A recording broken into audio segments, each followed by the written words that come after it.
Hello everyone. இன்னைக்கு நம்ம இந்த வீடியோவில் எதை பற்றி பார்க்க போகிறோம்னா LeetCodeல இருக்க MySQL 50 ப்ராப்ளத்தில் உள்ள 5th ப்ராப்ளத்தை தான் பார்க்க போகிறோம். இந்த ப்ராப்ளத்தோட பேர் என்ன? Invalid tweets. இப்போ இதோட கொஸ்டின் ரீட் பண்ணலாம்.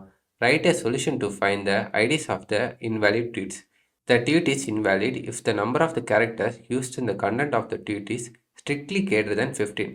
அதாவது என்ன சொல்கிறாங்கன்னா, இதில் உள்ள கண்டென்ட் வந்து 15ஓடு கிரேட்டராக இருக்கணும். அதாவது லென்த் வந்து கிரேட்டர் தேன் 15 நம்ம அது வந்து அதை ரிட்டர்ன் பண்ணலாம். ஏன்னா அதெல்லாம் இன்வேலிட் ட்வீட். இப்போ return the result table in any order. இப்போ இதோட சொல்யூஷன் எழுதலாம்.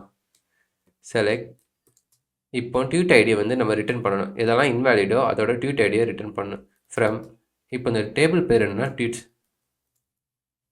வேர் லென்த் வந்து லென்த் ஆஃப் த கண்டென்ட் வந்து கிரேட்டர் தேன் 15 இருந்தால் நம்ம ரிட்டர்ன் பண்ணிடலாம். அதான் இந்த ப்ராப்ளம் ஸ்டேட்மெண்ட் சொல்கிறாங்க. இப்போ அதை ரன் பண்ணி பார்க்கலாம்.